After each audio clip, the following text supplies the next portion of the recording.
Hi, everybody. Welcome back to the Do More podcast. I've just wrapped up a conversation with a gentleman named James Chin. He is a professor of Asian Studies at the University of Tasmania in Australia.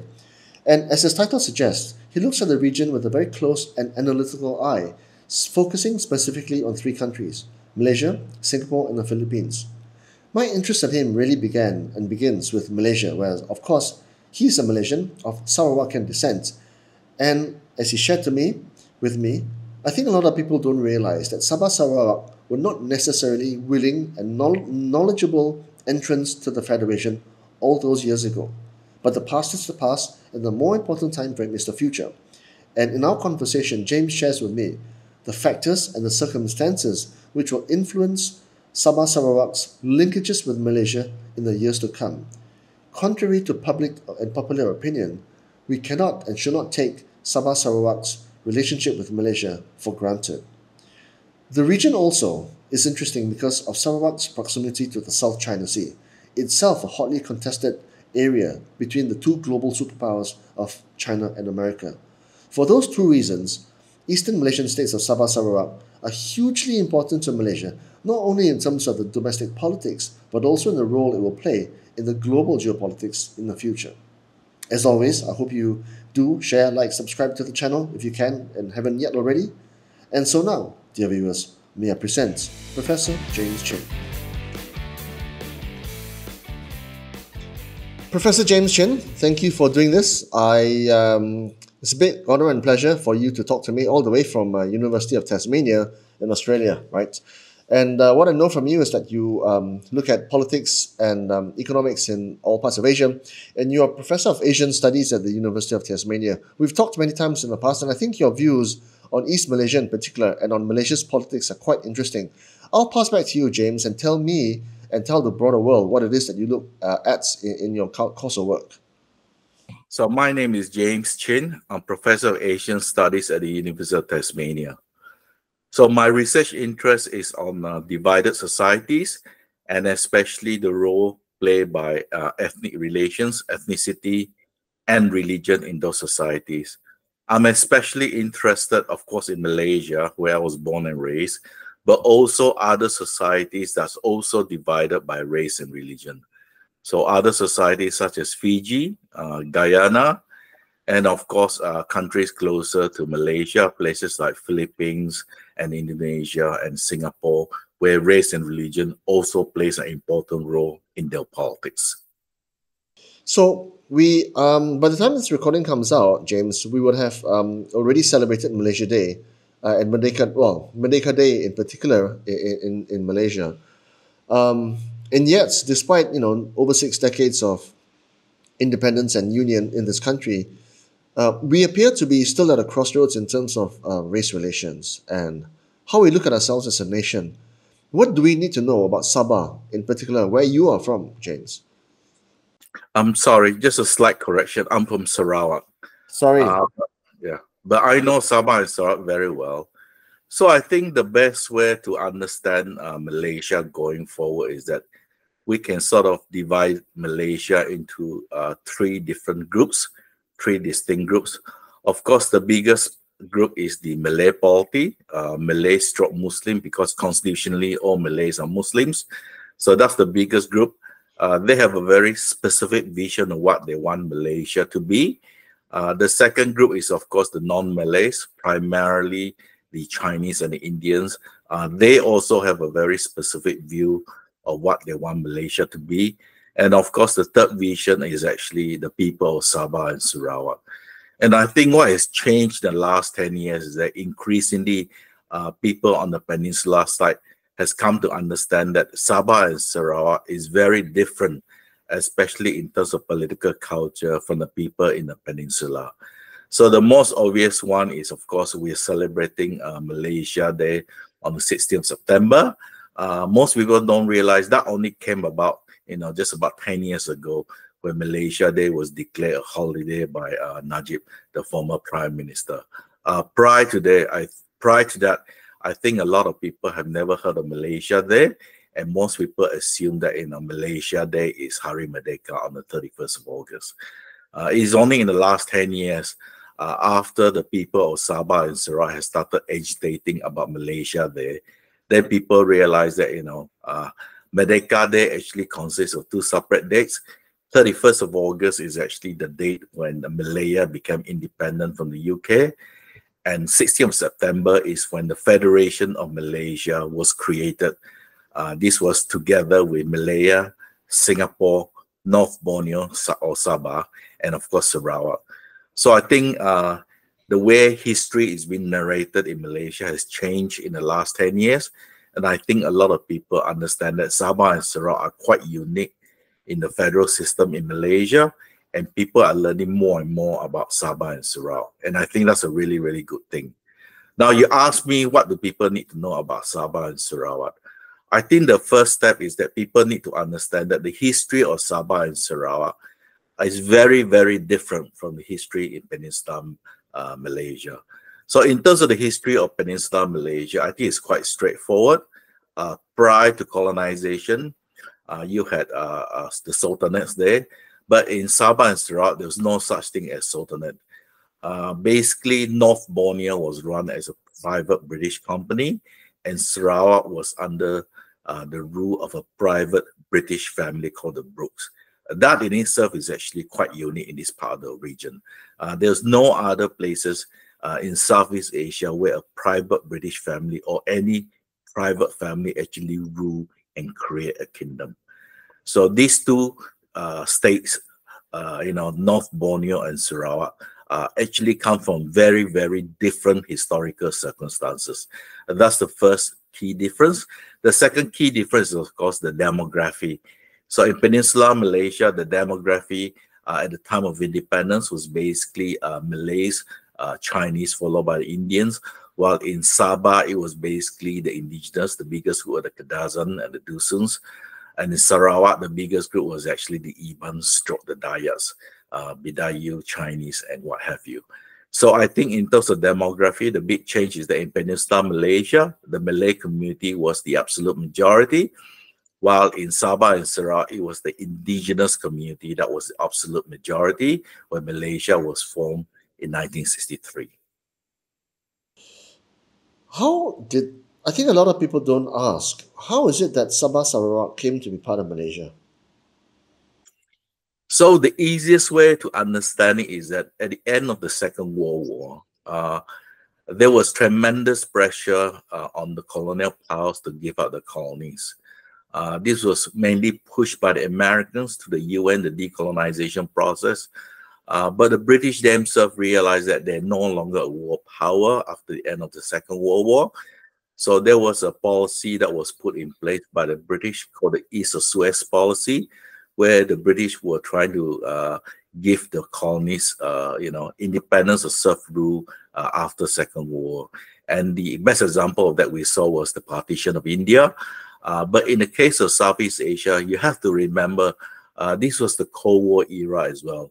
So when Britain decided to get out of the region, they realized that, they control four sort of independent territories in Southeast Asia: North Borneo, Sarawak, Singapore, and Malaya. And of course, they were also in direct control of Brunei as well. The initial plan was to put all these 5 territories and create a single country. A lot of that, of course, was the fact that, they wanted a country that was fairly strong in order to withstand the so-called Yellow Peril or the communist, intervention in Southeast Asia or the spread of communism. But more importantly, I think the British wanted, to leave the place rather than a group of small countries, which is very vulnerable. They wanted a single federated country where they could retain sort of their influence in the region. So the initial plan was basically to federate all these 5 countries into a single country. But we know at a very early stage of discussion, Lee Kuan Yew and Tunku Abdul Rahman were really in favor of it. But after the first round of discussion, Brunei decided to pull out. So that's the reason why we're left with the other 4 territories. But I think there is also a bit of questioning over whether North Borneo and Sarawak were really consulted in the sense that North Borneo and Sarawak at that time were really under British control, and the people there were really sort of not educated enough. The bulk of the population were not educated about this whole idea of creating a new country. So basically the argument is that they went along with whatever the British wanted, and the British wanted very, very clearly early on. They wanted a federation in Southeast Asia, which is strong enough and pro-British as well. So, what you're suggesting is that the East Malaysian states really had no influence and really were, in some sense, unwitting partners to Malaya on the peninsular side, right? And this is really at the behest of the British at the time. Yes, I think what is very important was that there was a very important meeting in Singapore led by the top British official in the region, where it was very made clear to the governors of Sarawak and North Borneo that they are supposed to use the entire administrative machinery to make sure that the people supported this proposal, this grand proposal put forward by Tunku Abdul Rahman. One of the interesting things about this proposal was that the first public announcement was actually made in Singapore, not in Malaya. So Tunku Abdul Rahman gave a very important speech in Singapore where he talked about trying to federate these 5 territories. So the British immediately called in the governors. In those days, the governors were very powerful. They had full executive powers in North Borneo and Sarawak, and they were told to use the administrative machinery to make sure that the people supported this proposal. And that's exactly what happened, because the next stage was that the British government and the Malayan government set up a thing called the Cobalt Commission.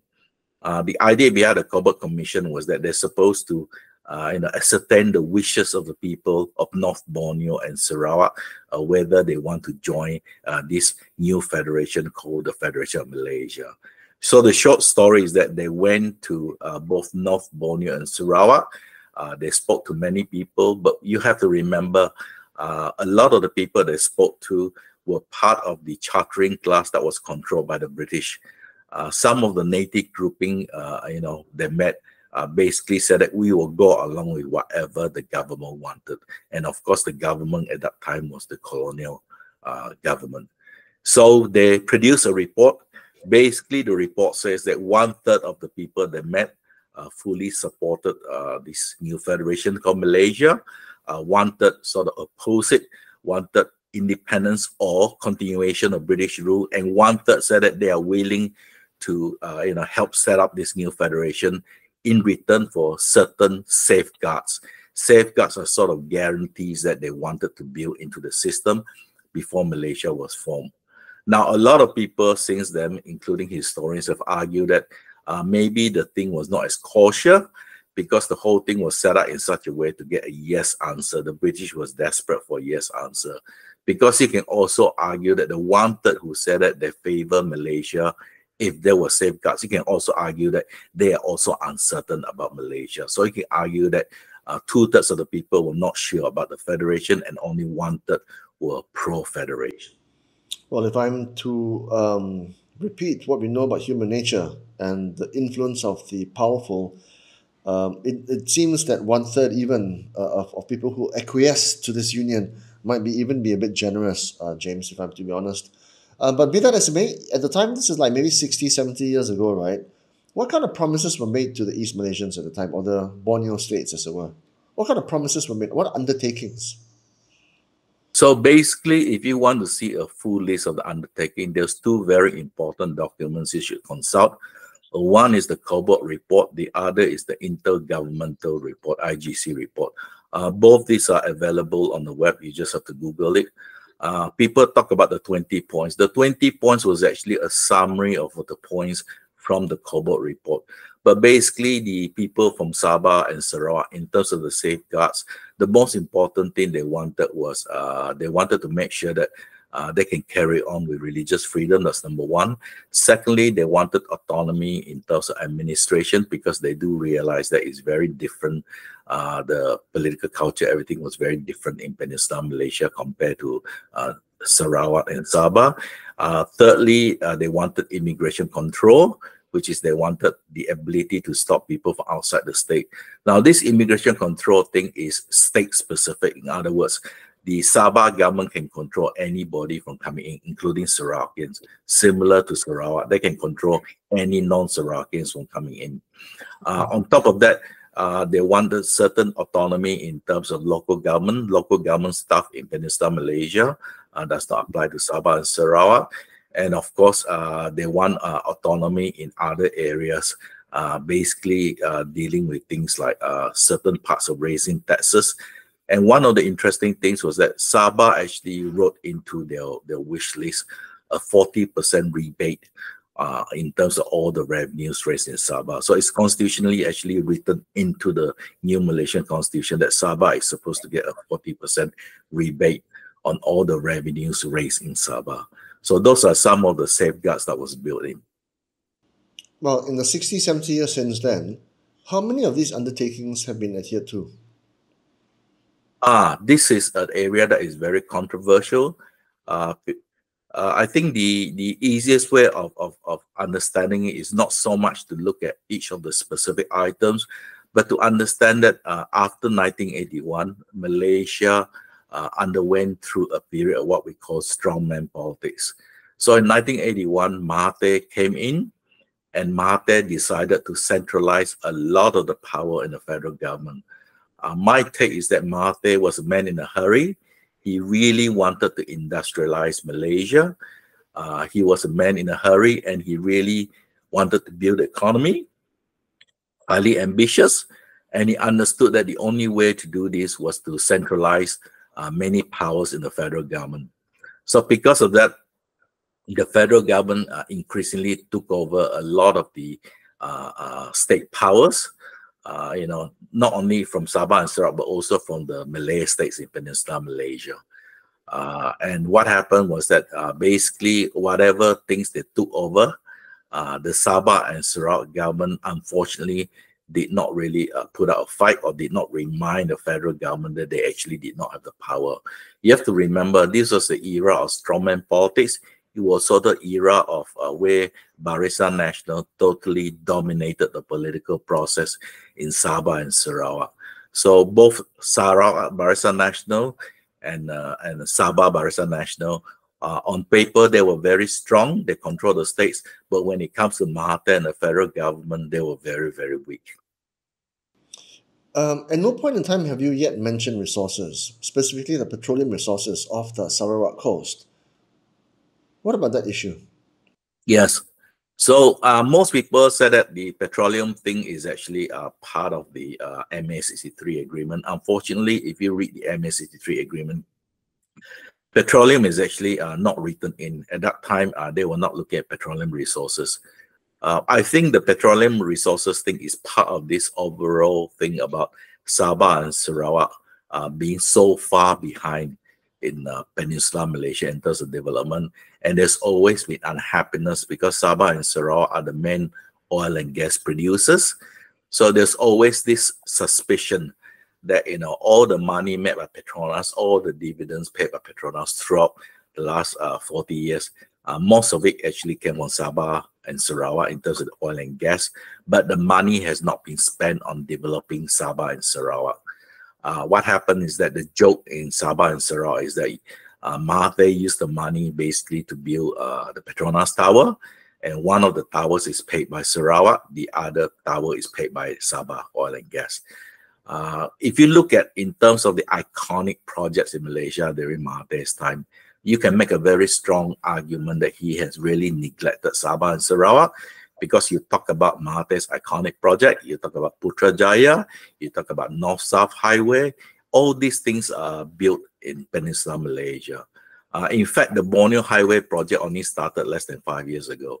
So you can see it's very clear that, despite Sabah and Sarawak supplying the bulk of Petronas wealth throughout the last 40, 50 years, right, Sabah and Sarawak has really not benefited. And in fact, Sabah has consistently been one of the top states in Malaysia with very high levels of poverty. Even in Sarawak, if you go back during Mahathir's time, it's always been a state with quite a high level of poverty, especially in the rural areas.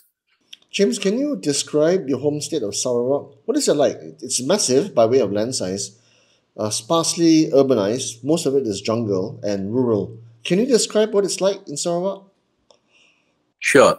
So the way to understand Sabah and Sarawak is that in terms of geographical area, Sabah and Sarawak are physically bigger than Malaya. But in terms of population, of course, it's very small. The combined population of Sabah and Sarawak is probably just over 6 million. So they're very small in terms of size compared to the whole Federation of Malaysia. Perhaps the best way of understanding it is that if you were to drive from Kuching nowadays, to drive to Kota Kinabalu, right, it will take you roughly 2 days to get from one end to the other end. Even with the Borneo Highway, it will still take you overnight. So this is how big the state is. Basically, what has happened in the last 40 or 50 years is that increasingly the rural area has been depopulated because a lot of young people, for all sorts of reasons, have moved to the urban areas. So the rate of urbanization in Sabah and Sarawak is quite fast, similar to Peninsular Malaysia. In fact, in Peninsular Malaysia, more than 80% of the population actually lives in the urban areas now. You just look at Klang Valley. Klang Valley is basically, you know, in the old days, Klang Valley was Kuala Lumpur. Now Klang Valley stretches, you can almost make an argument that goes all the way down to Malacca. So, you know, people are just moving towards the urban area. And the same phenomenon is happening in Sabah and Sarawak with depopulation. But having said that, because of the large land mass, Sabah and Sarawak, you have centers, urban centers. So in Sarawak, the three major urban centers is basically Kuching, Sibu, smaller in Bintulu, and Miri with the Brunei border. Once you cross over the Sabah, it's basically Kota Kinabalu and Sandakan. So these are the major urban corridors in Sabah and Sarawak. When I go to either KK or even Kuching, it feels like a different world. In fact, until recently, I had to bring my passport there, which seemed weird because we are part of the same country. But there seems to be, because I'm asked to bring my passport, there seems to be some distrust of peninsular rights. And I think my limit to stay in Sabah Sarawak is like 3 months, or is it 1 month? I can't remember. And so it seems like a different world. And the racial composition seems different. The language spoken seems different. I think mostly English, and of course a lot of native tongues. Talk to talk to me about the people, James. What is the feeling on the ground? Are they happy? Are they sad? Are they optimistic? Are they pessimistic? What are they like on the ground, James? So in Sabah, as I mentioned, the majority in the old days was the Kadazan Dusuns.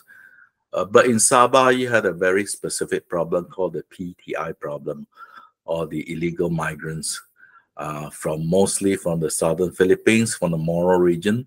So that population in Sabah now is actually more than half. Some people argue that they're about 50-51% of the population.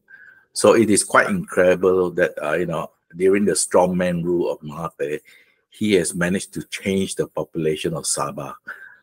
So now the foreigners, what they call foreigners in Sabah, has overtaken the local indigenous.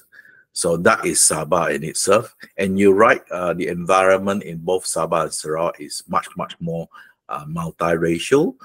So, for example, people from Peninsula who has never visited Sabah and Sarawak, when they arrive there, the first thing they always tell me is that when they look at a certain person, they're not sure whether the person is Malay, Chinese, or Indian, because now people look, for lack of a better word, mixed.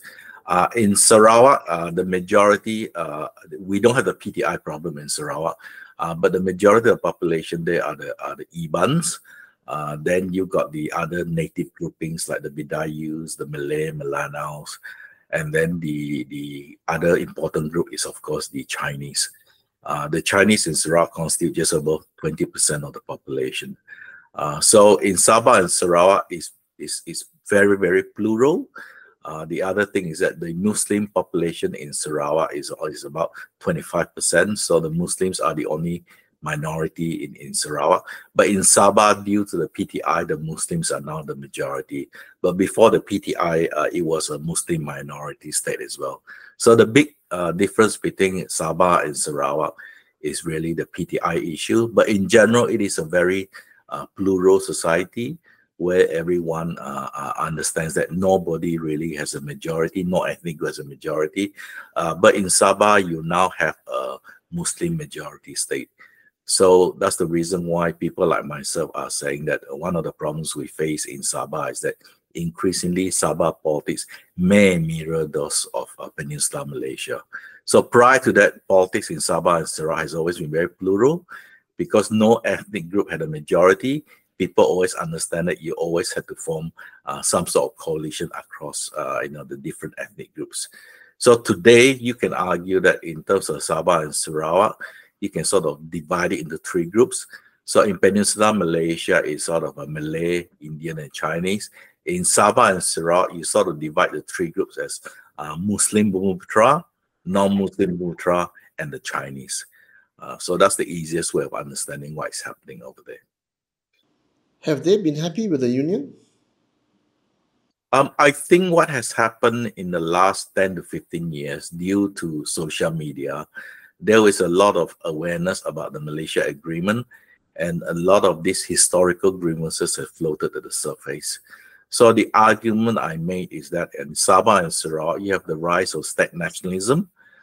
Many of the younger people and the older people are unhappy. The older people remember the sort of promises that was made by Tunku Abdul Rahman in terms of creating the federation. And the younger people are really angry because the more they learn about the history, the more they realize that they've gotten sort of a raw deal out of the Federation of Malaysia. So I would say that there is a significant portion of people. I'm talking about the natives, not the newly arrived in Sabah and the natives of Sarawak.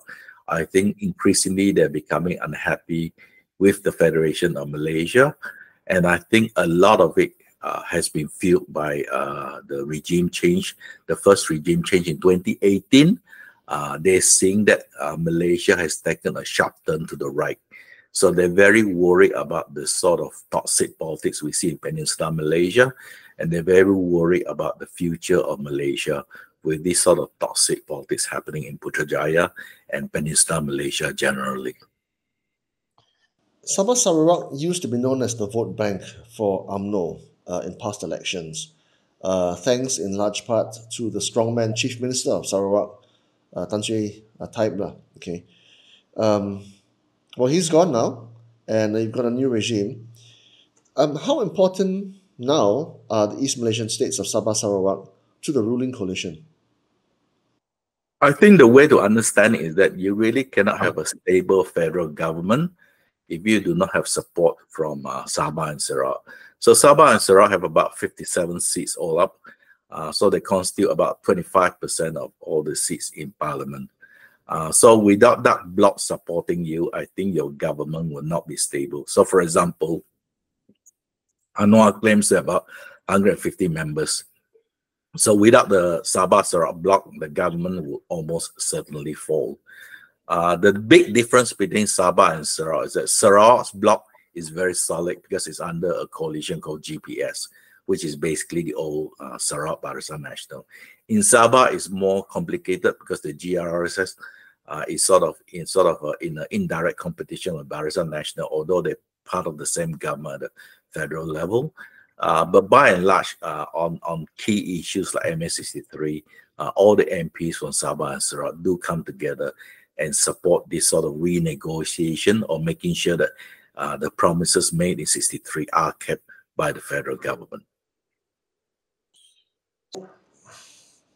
You have written about the next elections in your research and writings. I see that you have postulated 3 different scenarios for the next elections. Can you go through those 3 options and those 3 permutations, James? And tell me what you think is the most likely outcome.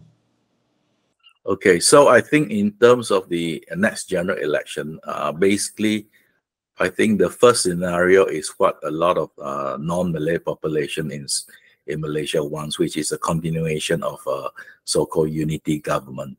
That in itself is also highly controversial because I think increasingly, if the election is held in the next 12 to 18 months, I doubt very much that Barisan Nasional and Pakatan will come together with a single logo. They'll still go in a separate logo. So it will very much be sort of a post-election coalition government. That is one scenario. Anwar will win again, and he can undertake major reforms, because the argument being made now is that he is now turning to the right in order to capture the Malay vote, and therefore a lot of the real reforms he wants to do, he's sort of holding it back until he wins elections. People don't realize that a lot of people have forgotten that Anwar was not elected the last round. You know, he was basically selected by the palace to lead a new coalition government, the so-called unity government. So he's never won the election on his own. So that's the first scenario. The second scenario is, of course, the opposite, that Perikatan will make a big comeback. But I suspect if they were to win next round, it is not because of people like Bersatu, it's really the resurgence of PAS. PAS in the last election, 2022, the big news about PAS was that not only are they the biggest bloc in parliament, but more importantly, for the very first time since Malaysia was formed in 1963, PAS has broken out of the so-called four northern Malay states. Their influence is broken out of four northern Malay states. They even won in places like Penang, you know, Anwar's PP seat. So, you know, so it is quite remarkable that PAS has been able to do that. You know, and in the recent Terengganu state election, the Perikatan won 100% of the seats in the Dewan Undangan Negeri. So PAS has really, you know, has really sort of surged in Peninsular Malaysia politics. So that's the second scenario. The third scenario is really that, you know, the same scenario that we see now, which is that both sides are split equally. The Malay vote is split three ways, and that Sabah and Sarawak will end up as the kingmakers again, who will have to decide which side will form the government. So I think, you know, in many ways, you can argue that we're back to square one. Sabah and Sarawak increasingly will have to go their own way. And in Peninsular Malaysia, it's all about searching for Malay political stability, about who really speaks for the Malay community. Is it from the Anwar side or from the PAS side? Which is the most possible option, do you think, James, at this point in time? I think all the rules that we understand about Malaysian politics out the window. But what we do know from research done in the last few years is that the young people are really, really attracted to PAS. So I've been making the argument that, you know, sometimes it's quite dangerous if you want to make fundamental changes to the system. As you all remember, right, from around 2016, 2017 onwards, there was a big push by the NGO community in Peninsular Malaysia to lower the voting age. At that time, of course, they didn't say openly, but the underlying assumption was that young people were more progressive, they tend to be more anti-government, you know, and they will vote for more progressive party. And in fact, that didn't happen. If you look at the voting trends in 2022, young people actually voted mostly for conservative Malay politics, especially PAS. So I think that was a huge mistake on the part of the NGO community. Even today, those people behind the big push, they refused to admit that it was a mistake on their part, and they're still pushing for electoral reforms. But this sort of thing is actually quite dangerous. You have to think carefully about the sort of reforms you want to do. Sometimes the reforms may not lead to the outcome that you want. There's a school of thought that the young people voted the way they did not because they were more conservative. It was more of a rejection of the established order. What do you think about that? I would say yes. There's an element of truth in it. But I would say that the bigger truth is that in the last 15 to 20 years, the growth of the religious school, both government supported and a private religious school, have really taken over. One of the things I find really interesting in Peninsular Malaysia, in the urban areas, that you go to every suburb, every housing estate, you find the Islamic tadika there. So even if you go to a normal Sekolah Menengah government school, increasingly it's becoming more Islamic. Therefore, the entire Muslim community, not just the Malay community, the Muslim community is becoming more conservative. Combined with past mastery of TikTok videos, right, pushing for conservatism, they have really won the game when it comes to electoral politics. For whatever reasons, which is still not very clear, you know, Pakatan Harapan is horrible when it comes to social media. especially with TikTok. I would have thought they would have done something about it, but they did not, which is really, really surprising. The reason why it's surprising was people like myself were talking to them, and we were telling them, well, I was telling them, you just have to look at the example early on in the Philippines before the Malaysian general election. Who would have thought that Bongbong Marcos, the son of a dictator, wants the largest presidential margin of victory in the Philippines presidential election. And you can speak to any Filipino, they will tell you that it's largely due to TikTok. TikTok managed to wash away the family's political history, totally rewrote the part when his father was a dictator, to plunder the Filipino economy and all that. And, and the past did exactly the same thing in 2022, and they did the same thing in 2023. In both elections, we saw that Pakatan Harapan was really way behind in terms of social media. So it is quite interesting that the Islamic Party, you have thought that they will reject technology, so on and so forth. I know the joke in the Chinese community is that they want to go back to the first century. In fact, they are far, far ahead compared to Pakatan Harapan. Well, it's not just social media, James. It's other things as well. A lot of people in the business world here as well in KL say that the current government hasn't done much by way of policy because his hands are tied, essentially, right? So why do you think Pakatan is in such a mess? No, you were asking me about the voting pattern. I was just explaining that. But the fact that Pakatan doesn't handle social media as well as they should, nor do they handle policy frameworks as well as they should, comes with a much more fundamental set of reasons, right? What are those reasons? But the social media part, I would argue, can be resolved easily if you get the right people to run your stuff. It can actually be reversed. But in terms of the economy, that's the larger picture. I think if you speak to the Pakatan people, they will say that they understand there are lots of problems in the Malaysian economy, in Malaysian society, but they say that it's very difficult for them to move ahead because one of the unspoken rules of Malaysian politics is that you do not have legitimacy if you don't have the majority of the Malay votes. So with this Pakatan Harapan government, it doesn't matter how you count it. At most, they have about 35% maximum of the Malay party votes. So the majority of the Malay votes is still with Perikatan. So unless Anwar can claw back the Malay votes and get the so-called legitimacy among the Malay community, some of the key policies he may want to pursue may not be available to him. So that is how I would explain it. So that's the reason why maybe he's a bit slow, because he doesn't want to rattle the tree too much.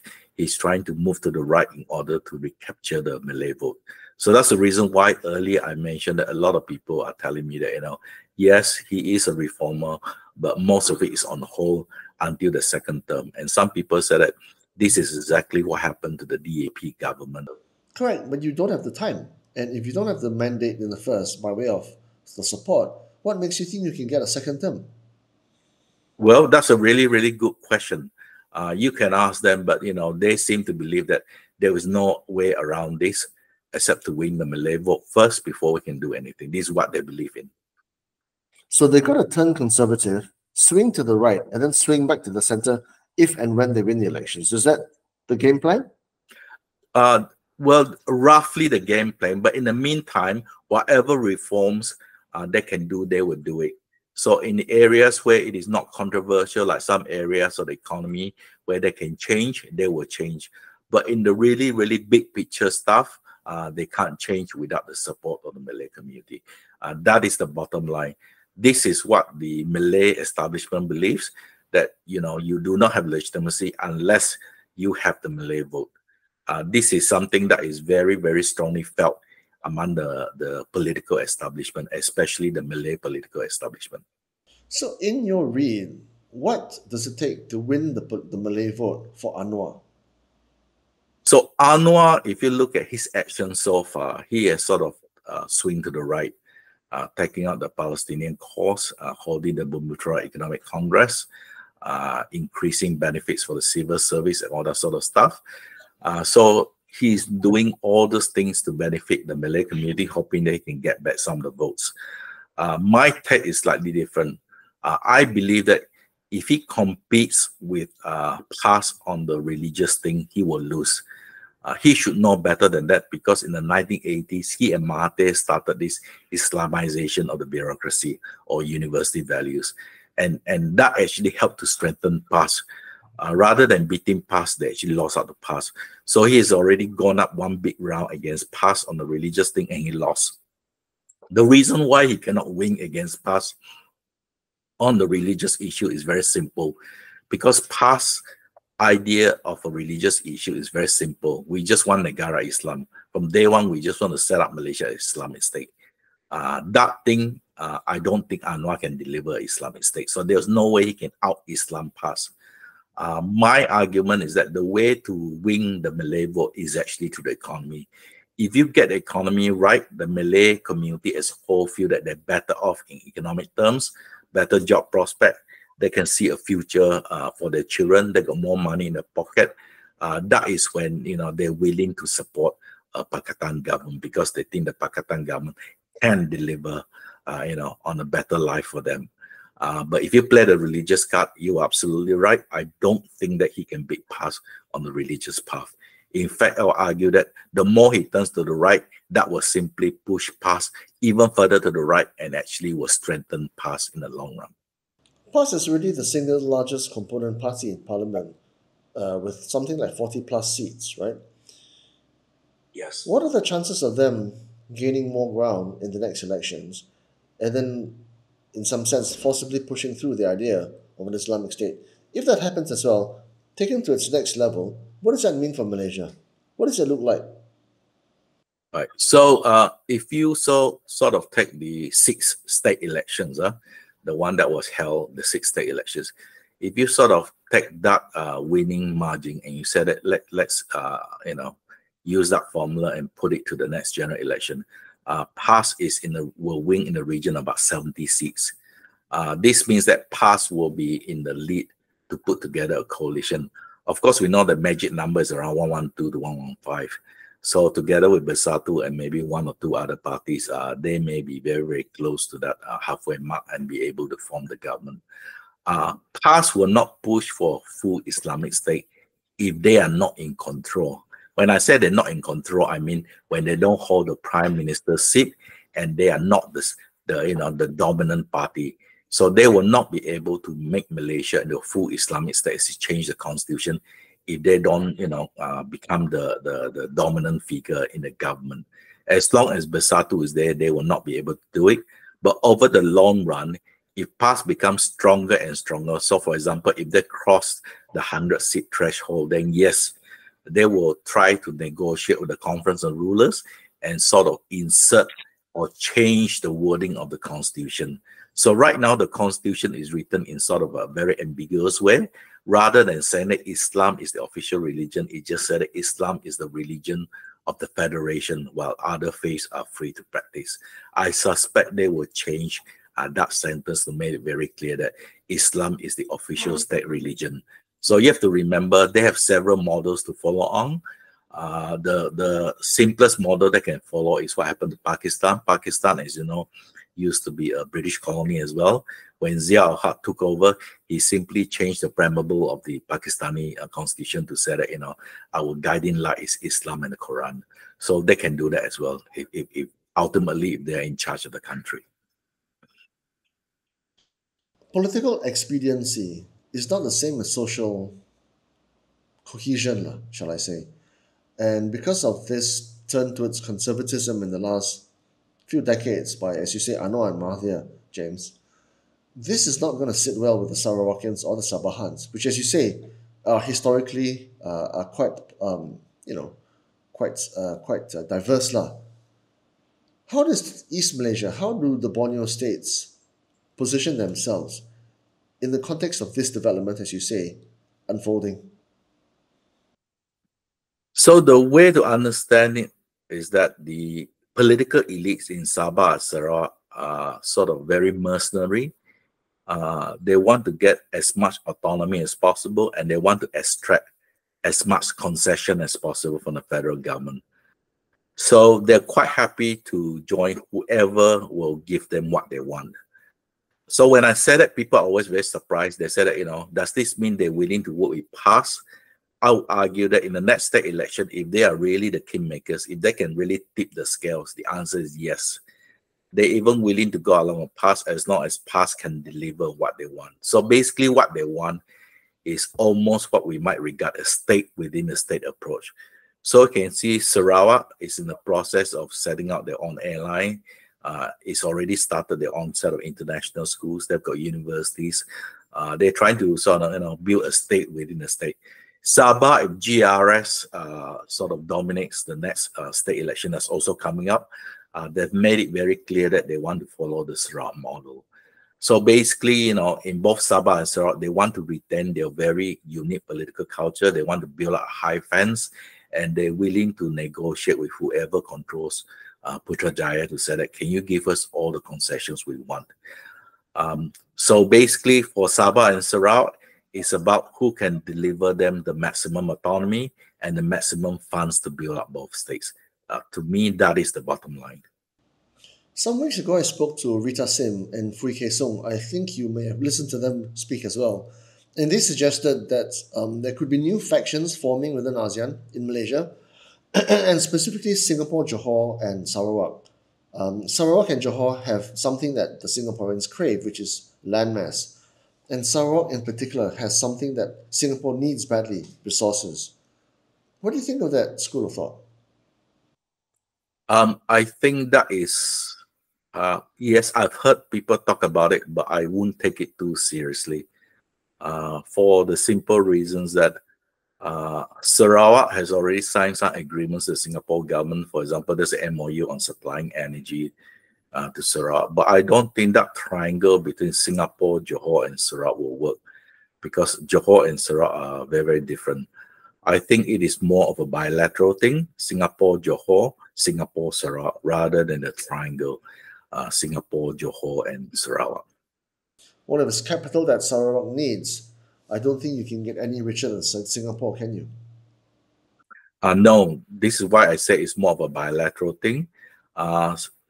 I think the Singaporeans are actively looking in Sarawak on many projects. One, of course, is carbon sinking, but they're also looking at another one that will really sort of fundamentally change Singapore-Sarawak ties. Is, of course, if Sarawak and Singapore can come up with the technology to transfer power from Sarawak to Singapore. I think that will also fundamentally change the nature of Singapore-Sarawak relationship. I heard quite facetiously, but much more profound than it sounds, that Sarawak to Singapore was like a woman who was like a man craving another person's wife, even though that other person is still in a marriage. But that other person can't wait to get out of that marriage to be remarried for a second time with that new suitor. Would that more accurately paint the picture? That is probably too complicated for me to understand to talk about marriages. It's not in my area of expertise, but put it this way, people don't history is really instructive, right? People don't realize that, before Malaysia was formed, Sarawak had very, very deep relations with Singapore. In fact, Singapore was the main trading partner for Sarawak for many, many years, all the time, from the time of the Brooks to the time when Sarawak helped form the Malaysian Federation. So the links have always been there. So even today, right, you look at all the top trading families in Sarawak, Chinese trading families, a branch of their family usually lives in Singapore. So Singapore has always been entrepot. It's always had very, very deep links with the Sarawak Chinese business community. Because as you know, right, in the old days, if you ship anything to Kuching, it has to go to Singapore first. So there's always been that very long and deep historical links. Of course, you've got the whole issue of the South China Sea, and there are two main parties at play there, which is the Americans and the Chinese. The Americans, I think, so the story goes, helped Pakatan win the last election through funding and I think their spoiler tactics lah. Now, how would you read that particular theme? And everybody knows that the Chinese and the Americans are at loggerheads lah. The Americans have a zero-sum game tactic where they want to stay as number one, and they don't appear to believe in a multipolar world, right? Whereas, of course, the multipolar world is exactly where we're headed to. So how do you think that larger macro, global picture shapes out, especially with the South China Sea, which is of course on the banks of Sarawak? Yes, in fact, most Malaysians do not realize that when they talk about Chinese ship incursion, right, most of the incursion actually occur off the coast of Bintulu in a place called James Show. But I think the bigger issue is that if you were to speak to people who work on the conflicts, they will tell you that in terms of Asia, right, the two top spots in terms of potential conflicts opening up is North Korea and the South China Sea. So it is quite clear, even in the last few weeks, we had very close military encounters between the Filipino Navy and the Chinese Navy. And recently, the so-called breaking news that the Chinese government actually sent an official note to the Malaysian Foreign Ministry, asking them to stop doing oil exploration and drilling in some parts of the South China Sea. And that is being claimed by China. I don't think I'm revealing a secret here to say that the Americans have been pushing Malaysia to take a hard line towards China. Not only recently, for many, many years. Even 10 years ago, the Americans were telling the Malaysian government that we can supply you with photographic evidence and other evidence to show that the Chinese ships has been entering Malaysian waters. For a very long time, there's been a lot of close encounters between the Sarawak fishermen and the Chinese Navy. But all this is not reported in Malaysian papers for the very simple reason that the Malaysian government do not want to confront China openly. So the Malaysian position is that basically we can live with both superpowers. We do not want to confront them. We want to build up trade. We want to lock our ties, and our ties are so close that it's very difficult for them to maneuver over the long run. But what the Malaysians don't understand is that Malaysia occupies a special place in the way the Chinese see Southeast Asia. So if you look at the map of Southeast Asia, right, especially the so-called 9-dash line, the country that is most affected by the 9-dash line is actually Malaysia, because Malaysia is the only country that straddles both sides of the South China Sea, right? No other country can claim that. So a lot of people think that from the Beijing side, Singapore is the most important country. I'll argue that is not true. For geostrategic reasons, it's actually Malaysia. So even when you talk about high-speed train, right, the most difficult part to build is actually the so-called train that leaves Singapore that goes all the way up to Bangkok. That is the part that is the real game changer. Because countries like Laos and Vietnam and all those countries that link to Kunming, right, they will quite happily fall into China's hands anytime. It's actually Malaysia that plays a crucial role. So the question you asked me is that how do Malaysia see China? I think for Malaysians in general, they see China as a rising power. They see America as a declining power. But among the political and economic elites in Malaysia, they see China a bit differently. They see China as opportunities, economic opportunities. But for the Malay elites, they see China also as a threat. I think there's always a significant portion of the Malay establishment who are very suspicious of the Chinese political elites in Malaysia. The suspicion is that with the rise of China, the Malaysian Chinese political elites may use the rise of China as a leverage against the Malay political elites or the Malay political establishment. There's always that sort of a questioning the loyalty of the Malaysian Chinese. But what the Malay political establishment do not understand is that the Chinese Malaysians actually have very, very little common in terms of thinking with the Chinese in China. The Chinese in China, the way they look at the world is very different from the way the Malaysian Chinese look at the world. So although ethnically both sides are Chinese, right, their thinkings are completely different. It's just like, an American-born Chinese, his thinking is completely different from Malaysian-born Chinese. Both are ethnic Chinese, but the way they look at the world, the outlook is completely different. Well, James, the thing is, the people don't really matter in this equation because it is the political elites buttering with another set of political elites. Right, so you might think differently, but what is at play here are resources and economic ties, right? Do the Malay political elite have any credence or room or legs to stand on where this concern is? Because one can easily surmise that these discussions might be taking place. Malaysia is critical to China in the region. Yes, so the Malay political elite see the rise of China as both an economic opportunity and a threat. Right now, those who see China as an economic opportunity are the majority among the Malay establishment. But of course, there's a small group who has always seen the Chinese Malaysians as the boogeyman. They're playing up the fact that if China becomes too strong, then this will strengthen politically and indirectly the Malaysian Chinese. The point I was trying to make just now about the different outlook was that it is not true. And it's also not true that the Chinese in China are interested in helping the Malaysian Chinese politically. They actually see the Malaysian Chinese as foreigners. They don't actually regard the Malaysian Chinese as their own. They will say a lot of things about how we share the same language, culture, or that sort of thing. But when it comes to the crunch, they see Malaysian Chinese as Malaysians, not as Chinese. As a reality check for people who are doing business in the country, as well as for people who are just normal people with jobs and families to run, businesses, and their careers, right? How do we position for this future where you've got all these many forces at play, many of them conflicting, and the permutations are so vast, and the conclusions, how they roll out is still so uncertain. How does one position?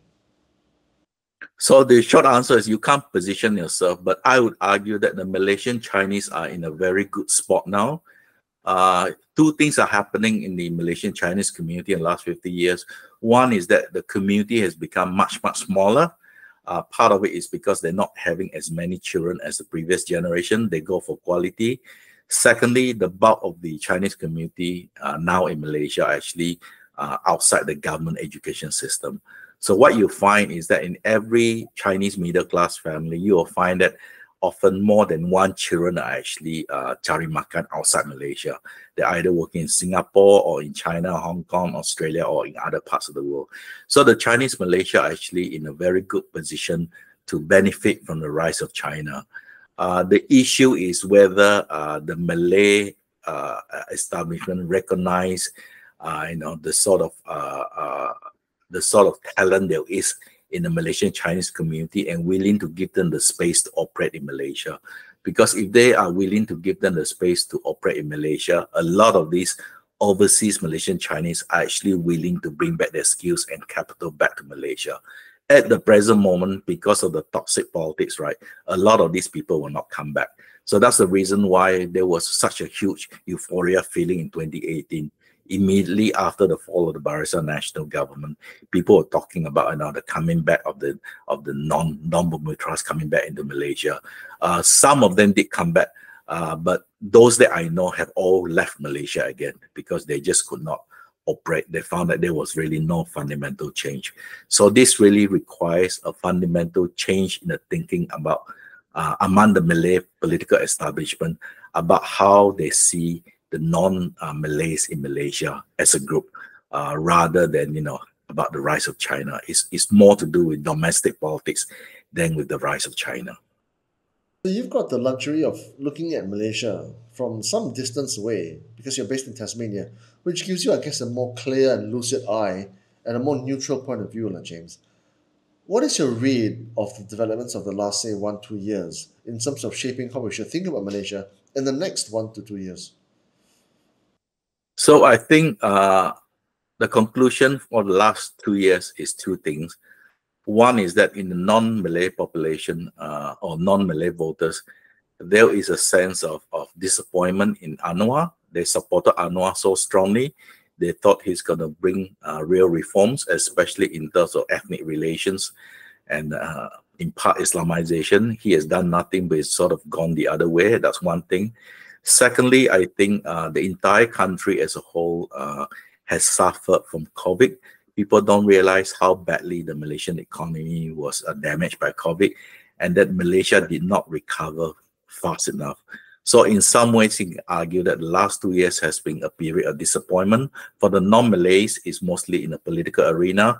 For the entire Malaysian public, it's the fact that they'll see that their living standards have gone down. You can speak to most of the really good economists. They'll tell you that the old formula of T20, M20, B40, M20, M40 and B40 has now changed to T20, M20, and B60.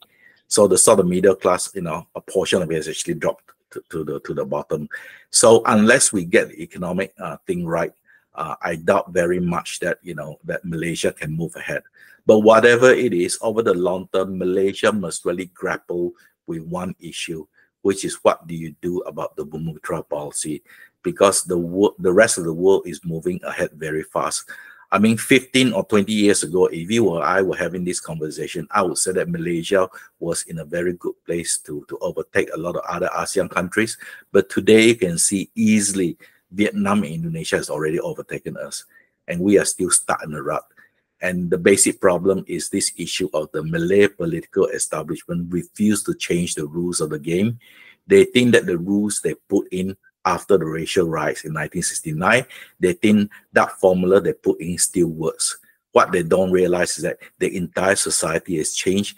People have moved on, but they're still hanging on to the old formula. And the old formula simply does not work in the 21st century. That's the bottom line.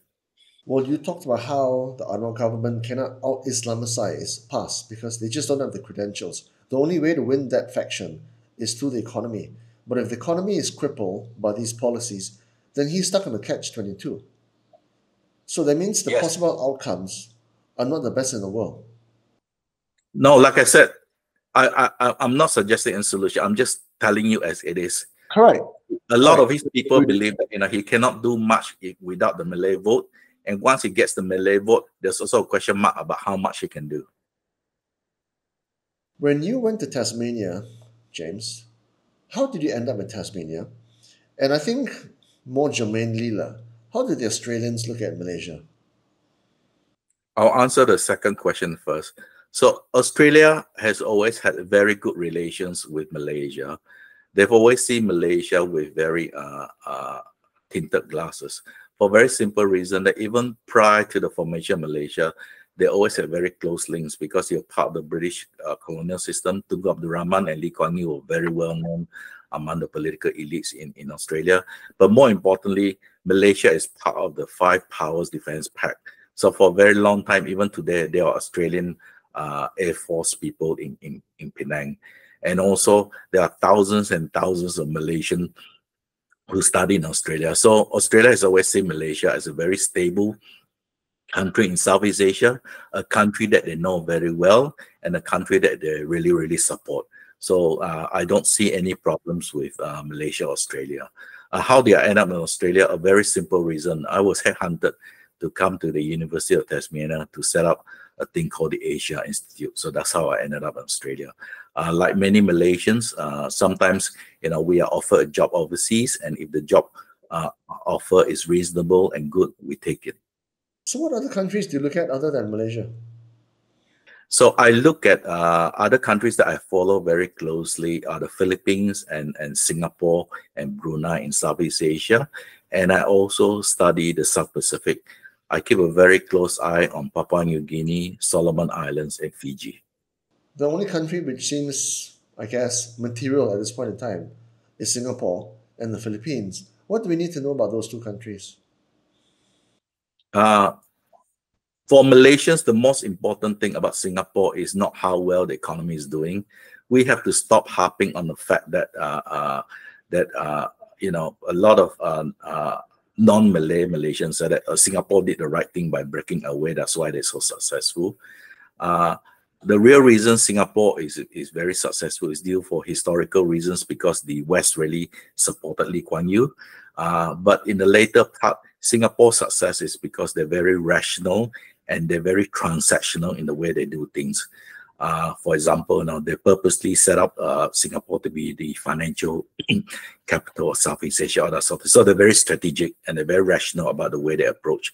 They don't take into account things like race and all the other things that we always take into account in Malaysia. In the case of the Philippines, what Malaysians need to know is that the Filipinos are very, very ambitious. They want to get the act together. But Philippines is not like Thailand and it's not like Vietnam. It is much harder to get the act together because the country is much more plural and diverse. So the northern part of the Philippines is very, very different from the middle part of Philippines and the southern Philippines. So Philippines, in some ways, is closer in terms of the way the system works, closer to Indonesia than compared to Thailand and then Vietnam. Singapore seems to be going through some kind of existential crisis as well. They are questioning their place in the region, and they have a little bit of a leadership vacuum now that the Lee family dynasty seems to be ebbing away. Would that be a fair surmise, conclusion, James? No, I would argue that the system put by the Lee family is still working remarkably well. Singapore is one of the few countries around the world you can sort of project the leadership well in advance. Their transition is a no surprise transition. So everybody knew that Lawrence Wong will be the next prime minister. So there is a no surprise transition. I think the system put in by Lee Kuan Yew is still working remarkably well. I think the question for Singapore is really whether they can reinvent themselves. They're very good at reinventing themselves in a high-cost economy, and that's the reason why the Sing dollar is so strong. I don't think Singapore will sort of decline in the coming years. In fact, I'll argue that it will become much stronger because they're doing, like I said, doing all the right things and sort of projecting forward. I think the bigger problem they face is the same problem they faced back in the 70s for Singapore at its first takeoff stage, which is the rest of the region is not as stable as they hope them to be.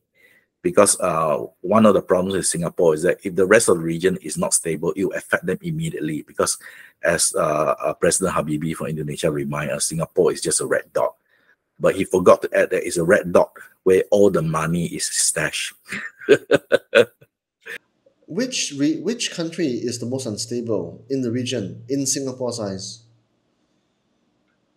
There's no country that is the size of Singapore. But if you were to ask me which is the most unstable country in ASEAN now, obviously the answer is Myanmar. As long as they don't get it together, I think that part of the world will remain very unstable. People forget, right? The recent riots happened next door in Bangladesh. So it's quite interesting that if you live to this is the what they call the thing that Singaporeans understand. If your neighbor is unstable, right, you are going to be unstable. You'll be catching the virus sooner or later. Well, you know what, right? Some days ago, I was listening to Kishore Mahbubani of Singapore, right, and he said that he remains always quite surprised that Southeast Asia, ASEAN, hasn't had more wars because we're so different. You compare Europe, which has had multiple wars. In fact, there's one going on right now, and they are not as different as we are, right? He largely credits ASEAN and the formation of ASEAN. For that piece, do you agree with him? I will only agree with him to a certain extent. Yes, ASEAN played a crucial role, especially during the Cambodian crisis. That's because the 5 original ASEAN members, the leaders, had all shared similar outlook about the region. But since ASEAN had the 10 members, I think you got 2 tier membership, the original members where the political elite still think the same way, and the newer members like Cambodia, Vietnam, they think in a different way. So I think there's a bit of tension in ASEAN.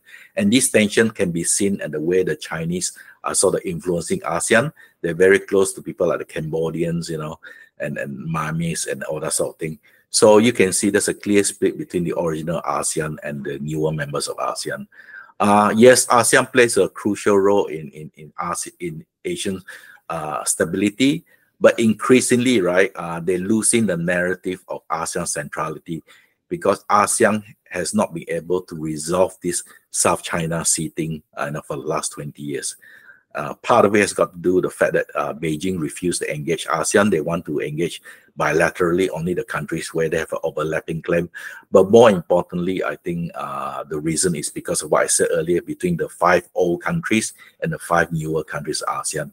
And don't forget, right, in the next 2 or 3 years, definitely in the next 5 years, ASEAN will have a new member, which is East Timor. And that will again change the dynamics a little bit. James, I got to ask you before we part ways, at least for now. How do you think it all plays out? Do you have children? How do you guide them? How do you advise them?